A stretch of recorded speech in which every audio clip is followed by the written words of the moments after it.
Okay, ito na yung 7 OFWs na nakita namin sa labas. Iniwan itong power agency na to. At walang makain. Alas 7 pa pala ng umaga ang flight.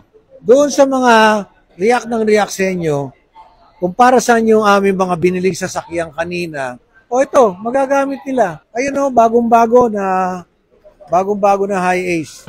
Kasi nga, iniwan sila dito. Iniwan dito, 7 a.m. ang flight. Natural, hindi pa sila makakapasok. Hindi pa bukas yung yung counter. Yan, ang buhay na mano sa kanila. Tingnan nyo. Bagong-bago yan. Ayan. Ayan. Ito po yung sinasabi na Tsaka yung mga nega sa inyo, pagka kami may ginagawa naman maganda, huwag kayong magantay lagi kung paano papangit.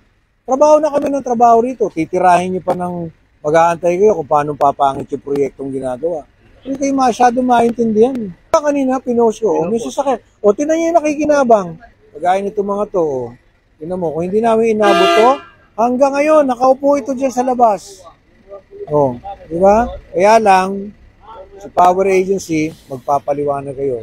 Siyempre, re-report namin ito sa DMW. Yusek Hans, tawag ako. Sir, warning nyo sir sa ibang mga Philippine Recruitment Agency. Alam mo, Kabong, actually, may hindi nga kailangan ng warning eh. Itong nakita natin, basic pagkakapwa-tao. Ang tinanong ko nga kay Rachel, yung sumundo rito, kung ikaw ba, wala kang kabuang-muang sa Maynila, iniwang ka dyan. Tapos hindi kasi naman, ilang oras ka mag-aantay, may walang nag-guide sa'yo, wala kang pangkain. Yung ba, makatao? Doon lang tayo eh.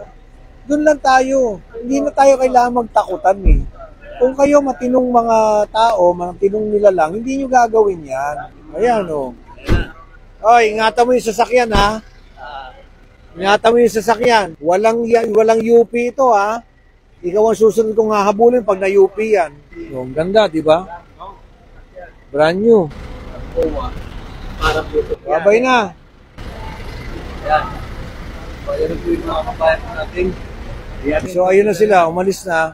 Dadalhin na sila sa hotel para doon sila magstay until mas maaga sila makarating dito sa airport para sa kanilang flight at 7 a.m. Hindi naman natin kailangan busisiin kung ano ang iyong trabaho. Welfare. Opo. I know, sir. I know my job, sir. If you know your job, why did that happen? Gawa na po namin yung dapat ko na ibigay na. Kasi dumaan ako. Opo. So paano kung hindi ako dumaan? Gusto ko malaman, bakit ko sila dinala doon ng alas 6 ng gabi? Alas 7 pala ng umaga flight. Sorry na lang po kami. No, I want an explanation. Why did you do that?